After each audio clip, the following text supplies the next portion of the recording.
This is your dose of daily market wisdom with master trader Nick Santiago. Starting from humble beginnings, Nick has been beating the markets for over 2 decades. He shares with you his take on the profitable trades that will have you moving towards financial freedom in no time at all. To see an in-depth review of his track record and much more, go to inthemoneystocks.com. Welcome. This is your daily dose of daily market wisdom with master trader Nick Santiago. I'm Kerry Lutz. Today is 10/1/21, show number 326. Well, September has come and gone, Nick. Do you think October could be any worse? Well, October could be worse. It's always a possibility. The one thing I will say about this current market, though, with the September sell-off is that the amount of bears out there has just become enormous. I've never seen the sentiment change so quickly on, a 5% pullback. So markets topped out on September 2nd. Now, I do think technology could be under further pressure if yields rise, but I've never seen the amount of bears. People have gotten so bearish so quickly, and that's rather remarkable. I think you got to be careful when that happens. The old saying is when everybody goes to one side of the boat, Nick Santiago wants to be on the other side. All right, time to become a raging bull, Nick. Well, I wouldn't be a raging bull, but I'll tell you what, I'm not as bearish as I was. And just for that one reason alone, when I see everybody going, and I mean everybody, on all the talking heads on the financial news networks, you see every article out there, this is the crash, and I just said, well, when you see that stuff, you gotta, if everybody's looking at the same thing, it's usually not gonna happen. Hey, we know this, we know the old saying, and this has proven true so many times, even recently, Nick, stocks climb on a wall of worry. This bull market has been the most negative, most slammed bull market. Although we probably said this about the last 5 of them, but this one in particular, with everything bad happening in the world, in the country, the economy contracting, all these things, and yet stocks go up. That's right. It's been the most hated bull market in history. I'll just put it out there like that. And it's been going on since March 2009. Every sell-off has led to a short squeeze to a new high. And I'm not saying we're going to make a new high right away. And I'm not even sure that we won't pull back further. But what I would say is every single time this has happened, and this was a year, 2021 has been a very, very tough year. It's been a tough year for me. I'll be the first to admit it. I've been more cautious this year than I have been in the last 12. And rightfully so, because we see bear markets take place in many, many sectors. Remember the SPACs earlier this year, they were the hottest things ever created. And now they're in the biggest bear market you ever seen. You can't give away a SPAC now. Then you had the micro caps. Then you had commodities. Now nobody likes commodities. It's just been one of those markets where you just constantly get money rotation out of one place into another, but the major indexes hold up for the most part. And, we continue to see that. And right now, we've had a good pullback in September, but it's nothing more than a pullback at this stage of the game. Could it turn into something more? Sure. But at this stage, it has not. All right. Well, cryptos, what do we got there with cryptos? They kind of have rebounded off the low, off that resistance. Yeah, cryptos are having actually a really, really good session today. They're up about 8%. So Bitcoin is up, I think, 3,600 points. That Ethereum is up about 7.5% as we speak, up about 226 points. So it's a really nice move for the cryptos today. And then when you look at the Bitcoin chart, we went down and tested that 40,000 level. I said that level needs to hold to live to fight another day, and made a slight higher low basically on the 29th of September. And then you had a bounce yesterday and a very big bounce today. So cryptos living to fight another day. They still are hanging in there pretty well. And as long as they stay over 40,000, they're fine. If they break that level, though, watch out below. Well, I think it's going to be interesting here because we're getting close to the 50,000 level.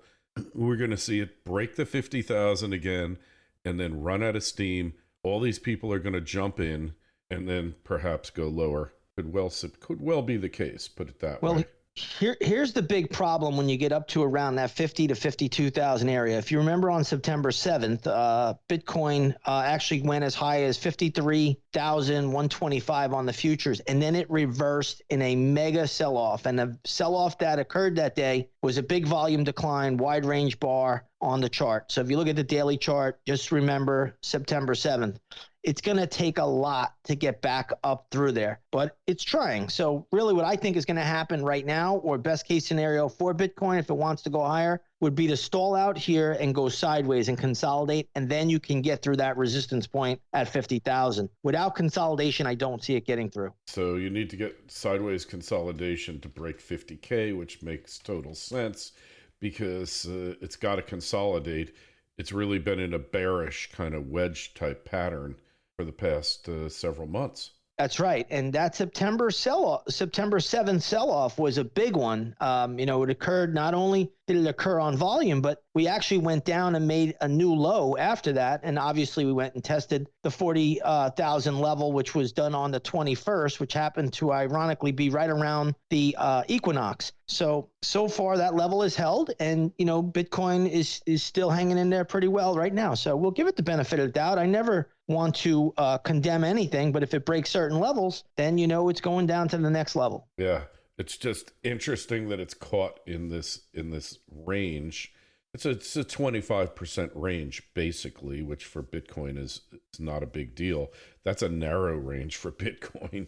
So we'll see if it breaks out. Wouldn't surprise me either way, but my inclination is I think forces are lining up against it, but we'll see. Hey, so we got a new therapeutic, which is almost as effective as the Regeneron, probably cost 3 times as much, and this is going to hit Moderna and biotech and BioNTech and I guess J&J. I read that Pfizer from the vaccine this year will make $26 billion. Moderna will make $14 billion. It's incredible. The numbers that's incredible for something that I don't even know if it's that effective. You have to just look at this stuff and just wonder. But today we're seeing Moderna down 11%. It's a 43-point decline. BioNTech, which is really the company that makes that Pfizer vaccine, they're down 9% with a 25-point decline. And then you have a company that doesn't have a vaccine yet out, Novavax. It's a little bit of a different delivery system. That one is down 27 points. That's down 13%.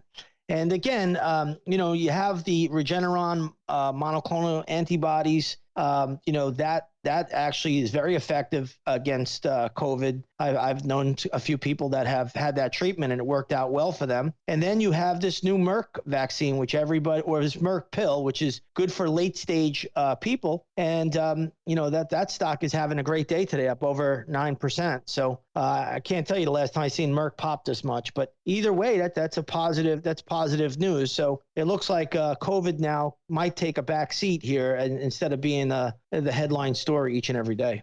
They did. Honestly, silver we'll talk about gold first here. Both gold and silver were down a couple of days ago on the 29th of September. And yesterday, gold caught a monster bid to the upside. And today, it's actually holding up pretty well. It's up 5.5 points as we speak on the futures. Not a bad move. That's about a little over 0.3%. Silver, which got crushed on the 29th of September, had a monster day yesterday, and it's up another 2.4% today. So silver is roaring back today.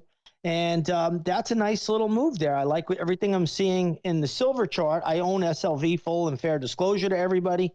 So I am, talking my own book here a little bit. But it is a very, very good move. And if you could get above the September 29th high pivot, which was right around on the futures, I believe that was $22.56. Silver's got some upside momentum. Yeah, which is interesting because a couple of days ago we were kind of bleak on it. But they're both up, and like you said, silver is, up over 1% on the day, which is a big move for silver. It was below 22. Now it's in mid 22s. And what's interesting is there's a theory that there's this thing called the physical floor, which means that the paper price of these metals can only go so low, and then it hits that physical floor, and it bounces back. And we've seen this over and over again, which may be why it can't go a lot lower. I don't know. Well, we'll see. Right now, I mean, I'm not all that familiar with the physical floor, but what I look at is the chart. And when you look at, say, we'll use silver for this instance. When you look at the weekly chart, we went down there into that 2150 level on silver futures, but there were two major pivots made back in November of 2000, at the end of November in 2020. And you also had a major pivot going back to September, mid-September 2020, and you had a breakout bar going all the way back to July of 2020. So there's a lot of support in that general $22 range. And we breached it briefly earlier this week, and now we're above that important level. So, like we always say, you got to take these levels out on a closing basis. That has not happened for silver, so it lives to fight another day. Yeah, lives, and that's often all you can say about various markets is live to fight another day. I just have a feeling that perhaps we're heading towards the fourth quarter, traditionally a bullish time, seasonality-wise, for gold and silver. Interesting that this summer we didn't see any bullish reversals in the metals. We saw them go down, and perhaps things are returning back to normal because summer bull runs in the metals were really unusual. Didn't happen much except for the past couple of years.